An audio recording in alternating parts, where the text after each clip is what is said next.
اس وقت جو ملک کے حالات ہیں، جب تک سٹیک ہولڈرز پہلے بیٹھ کے کوئی رول آف دا گیم وغیرہ نہیں سیٹ کرتے تو الیکشنز جو ہیں they would lead to nothing. اب ظاہر ہے یار اوپر تلے تو اس کے بعد سے پھر میں نے تو سونگا سانگی اور ابھی جو میں نے بات کی کہ ایک طرف آ رہا ہے کہ جی ہم 8 اگست کو توڑ دیں گے، اس کی فوراً تردید آ جاتی ہے، ساتھ ہی آ جاتا ہے جی مشترکہ مفادات کونسل کا اجلاس اور یہ وہ. اب لو اینڈ بی ہولڈ وہ تو تھا ہی تھا.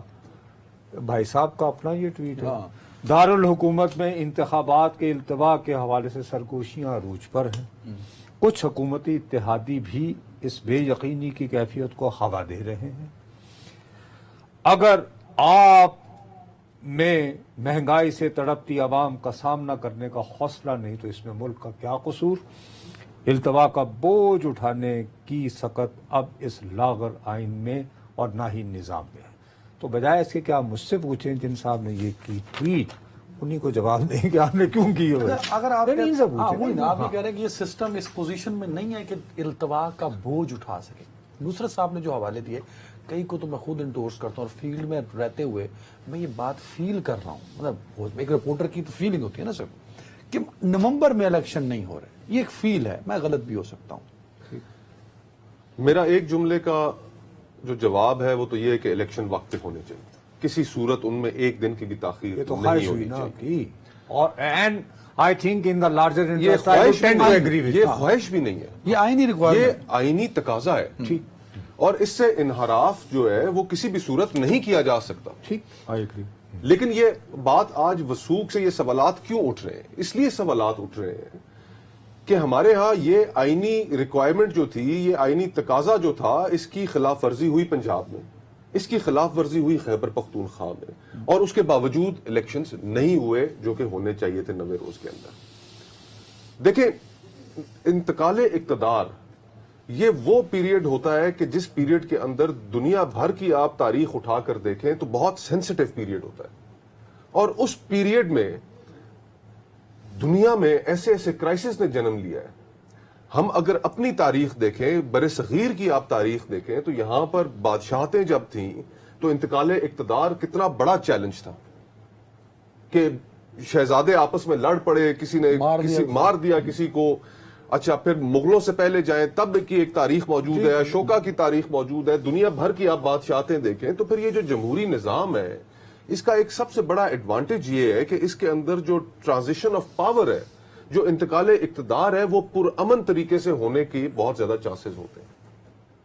اب اس انتقال اقتدار کے لیے ہم نے یہ جو فیصلے کرنے شروع کر رکھے ہیں، اگر ہم آج قومی اسمبلی ڈیزالو بھی نہیں ہوئی، الیکشن کا شیڈول بھی نہیں آیا، اور الیکشنوں کے اوپر ہم نے ایک سوال کھڑا کر دیا کہ وہ الیکشن ڈار صاحب کی موجودگی میں کیا ان کو اپوائنٹ کرنا ٹھیک فیصلہ ہے یا نہیں ہے.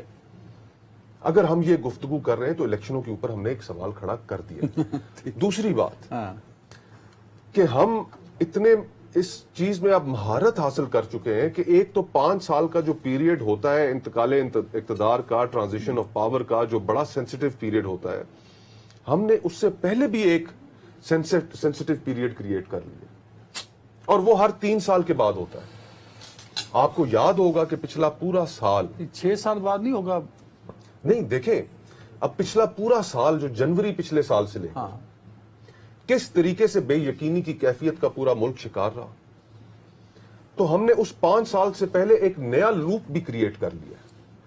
تو یہ جو ہم جس طریقے سے ملک کو چلا رہے ہیں، وہ ایک انگریزی میں ایک اس کو بلکہ ایک کہاوت نہیں ہے، اس کو مرفیز لا کہتے ہیں. اور مرفیز لا یہ ہے کہ if any thing can go wrong it will eventually go wrong.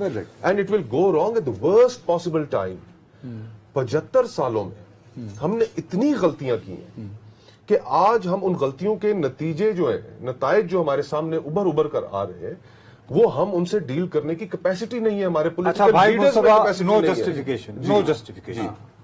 As far as this point is concern کہ لوگوں کے دلوں میں انتخابات کے پر وقت آئین کے تقاضے کے مطابق ہونے کے بارے میں جو شکوک و شبہات آ رہے ہیں، وہ مینلی ٹریگر ہوتے ہیں فرام دس تھنگ کہ جی پنجاب اور خیبر پختونخوا میں الیکشن نہیں ہوئے. ٹھیک ہے نا جی. And broadly I totally agree with you. But if we go deeper into it, تو ٹو این ایکسٹینٹ ہم یہ کہہ سکتے ہیں کہ یار اس میں تو مسئلہ یہ ہو گیا کہ جو ہمارا اعلیٰ ترین عدالت ہے سپریم کورٹ، ان کے وہ ججز نہیں ایک دوسرے کے بارے میں فیصلے وغیرہ لکھنے ایکسیٹرا ایکسیٹرا. مطلب I am again not justifying it, please don't get me wrong. جی آف کورس. اب تو صورتحال یہ ہے کہ اب آپ نے اگر ٹال مٹول کرنی ہے تو کس بنیاد پہ کریں گے؟ دیکھیں، میں کہتا ہوں جی کہ ایک جسٹس فائز عیسیٰ صاحب جو جی. ہیں، یعنی جسٹس فائز عیسیٰ صاحب جو ہیں وہ چیف جسٹس، جی. وہ کس بنیاد پر التوا کو جسٹیفائی کریں؟ سوال ہی نہیں پیدا ہوتا. دیکھیں آئینی اور simple. قانونی گنجائش موجود نہیں ہے، لیکن اگر ہم ڈیپر جاتے ہیں تو ہم یہ اس چیز کو نظر انداز بالکل بھی نہیں کر سکتے کہ اس وقت جو عام عوام کی حالت ہے، جو مہنگائی کے میں وہ ایک تو یہ ٹپیکل الفاظ ہوتے ہیں کہ چکی کے اندر پس رہے ہیں، کمر ٹوٹ گئی، پہاڑ ٹوٹ گیا. ایک عام آدمی اس وقت اپنی زندگی گزارنے کے لیے، اپنا گھر چلانے کے لیے اس کو یہ فیصلہ کرنا پڑ رہا ہے کہ وہ اپنے کچن کا خرچہ کرے یا بچوں کی فیسیں دے، بچوں کی فیسیں دے یا گھر کے بجلی کے یا دیگر بل دے. 22,000 ہے اور بجلی کا بل 18,000 روپے. تو اور کل 7 روپے فی یونٹ جو بجلی بڑھائی گئی. تو ایک عام آدمی کے نقطہ نظر سے دیکھیں، اور جو اقتدار میں بیٹھے ہوئے لوگ ہیں اس وقت، سب سے بڑی ان کے لیے خطرے کی جو گھنٹی ہے یہ ہے کہ ہم عوام کو فیس کیسے کریں گے. یہ بھی ایک سوال ہے. اور یہ آپ سوال متواتر اپنے کالمز میں اٹھاتے رہے. جی نصرت صاحب کے سیاستدان الیکشن سے بھاگتا ہوا نظر نہیں آنا چاہیے. وہ سیاستدان جو الیکشن سے ڈر گیا وہ مر گیا. جو سیاستدان ہوتا ہے اور اس کو یقین ہوتا ہے کہ عوام اس کے ساتھ ہیں، وہ کہتا ہے ہر آدھے گھنٹے بعد الیکشن کراؤ. میں بریک پہ جانا نصرت صاحب. ارے بھائی اتنی جلدی آپ اتنے بھولے تو نہیں ہیں جتنے آپ نے بڑی مہارت سے بھولا پن دکھایا اور گزر گئے، ہم دونوں بیٹھے رہے. آپ نے کہا کہ قاضی فائز عیسیٰ کیسے جسٹیفائی کریں گے التوا کو. بھئی آپ کے ملک میں پنجاب اور کے پی کے کا الیکشن التوا ہوا؟ نہیں دیکھو اس کے لیے سر اس پہ بھی پھر آپ یا تو اس قانون کی غلط بات کر رہے ہیں بھیا. آپ اس قانون کی نہیں، آپ نے کہا کہ قاضی فائز عیسیٰ کیسے جسٹیفائی کریں گے. او بھائی جیسے پہلے جسٹیفائی کیا پنجاب اور کے پی کے کو، وہ بھی تو آئین کی وہ ایک الگ بات ہے کہ جب ایک اسپیسیفک صورتحال میں انہوں نے methodology of raising this question کو ایک کوسچن بنا دیا نا. اب تو میں اس میں بہت زیادہ ہم اسپیکولیٹو ہو جائیں. بڑی کوئکلی 2 چیزیں اور ہمیں مد نظر رکھنی چاہیے کہ ستمبر میں صدر کے عہدے کی میعاد ختم ہو رہی ہے، اور اگلے سال مارچ میں سینٹ کے الیکشنز بھی ہیں. تو جو پوری آئینی سکیم ہے وہ اگر الیکشنز ڈیلے ہوتے ہیں تو پوری آئینی سکیم جو ہے وہ دھڑام سے گر جائے گی. مطلب ہم ایک مسلسل کیا کانسٹیٹیوشنل کرائسس میں ہیں، پولیٹیکل کرائسس میں اور اکنامک کرائسس میں. And now we are heading to constitutional crisis as well. I think جو یہ کہہ رہے ہیں کہ اگر الیکشن بر وقت نہ ہوئے تو an other constitutional institution we'll continue this after break. We'll continue this.